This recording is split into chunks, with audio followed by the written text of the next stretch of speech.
When a super empath loves someone they can't have, it breaks them in ways no one sees. There's a certain kind of love that doesn't just touch your heart, it consumes your soul. And for a super empath, that kind of love isn't just an experience, it's a transformation. When a super empath loves someone, it's not casual, it's not experimental, and it's definitely not something they can easily move on from. They love deeply, intuitively, and with a sense of emotional devotion that feels almost spiritual. But when they realize they can't have that person, whether because of timing, distance, incompatibility, or betrayal, something inside them breaks. Not loudly, not dramatically, but in silence, in the quiet corners of their heart where no one ever looks. You see, for a super empath, love is never just affection, it's energy exchange. It's feeling someone else's pain, their joy, their hidden fears, as if those emotions belong to them. When they fall for someone, they don't fall halfway.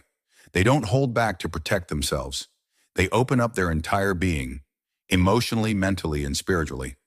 They sense every unspoken word, every subtle shift in tone, every emotional ripple. They feel it all, deeply and vividly. So when love becomes something they can't have, it's not just rejection or loss. It's an emotional implosion. Because for them, the person they love doesn't just occupy space in their heart. They merge with their emotional identity.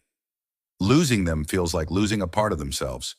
The painful irony is that super empaths don't love people for who they appear to be. They love the truth of them.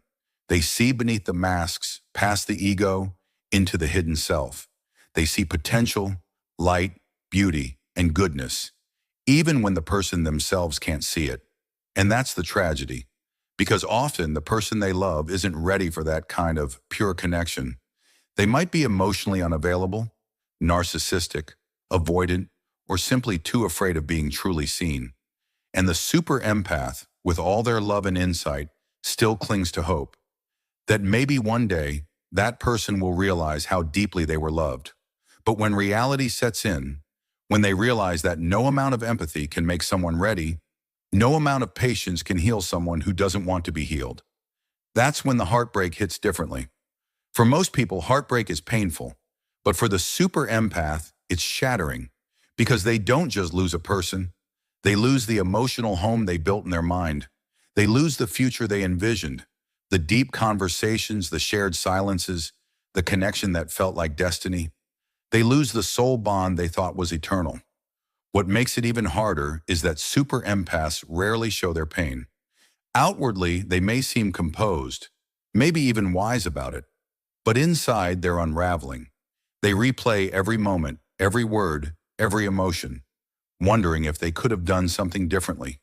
Their empathy turns against them, and they start carrying guilt that doesn't belong to them. They question if they were too much, too sensitive, too loving, too emotional. But the truth is, they weren't too much. They simply loved someone who wasn't capable of receiving that much love. There's something almost sacred about the way a super empath processes love they can't have. They don't hate the person. They don't seek revenge. Instead, they grieve quietly. They try to understand, to forgive, even when the other person never apologizes. It's a kind of love that continues to care, even in absence. They'll pray for that person's healing, wish them peace, and still smile at their memory, even if it hurts. That's the paradox of being a super empath. They can feel pain and love at the same time, and still choose compassion over bitterness. But make no mistake, something inside them does die. A kind of innocence, that wide-open belief that love can heal all things. After losing someone they couldn't have, a super empath starts building emotional armor. They become wiser but also lonelier. They start loving differently, with more boundaries, more awareness, and less blind faith. It's not because they stop believing in love, it's because they've seen how loving the wrong person too deeply can destroy you. The world doesn't talk enough about the strength it takes for a super empath to let go. Because letting go for them isn't just deleting someone's number or cutting contact. It's like performing emotional surgery on their own soul. They have to detach from someone whose energy still lingers inside them. Every song, every scent, Every thought reminds them of what could have been. And yet, they still have to choose peace over longing. They still have to remind themselves that loving someone doesn't mean they're meant to stay. What's remarkable, though, is how a super empath eventually transforms that pain into power. When they finally accept that they can't have the person they love, they start redirecting that love inward. They learn that the same empathy they gave so freely to others can be used to heal themselves. They start nurturing their own emotions with the same tenderness they once gave away. It's not an easy process. It takes time, reflection, and solitude. But slowly, they rise. They become stronger, more self-aware, and less dependent on others for emotional validation. And when that healing begins, something magical happens. The super empath doesn't stop loving, they just start loving differently. They realize that real love isn't about possession or reciprocation. It's about understanding and release. It's about appreciating what something was, even if it couldn't last.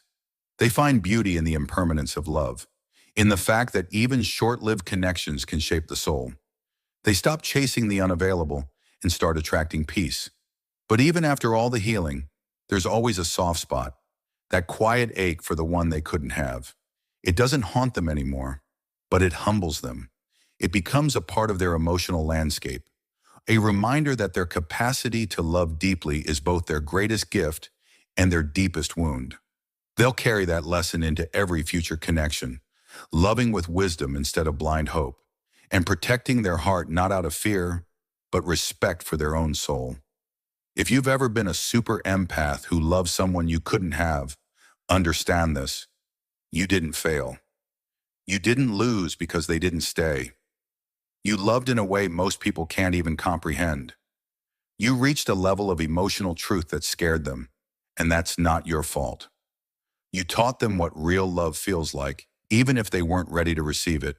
And though it broke you, it also awakened you. Because every heartbreak a super empath experiences becomes a doorway to higher consciousness. They start understanding that love isn't meant to complete you, it's meant to reveal you.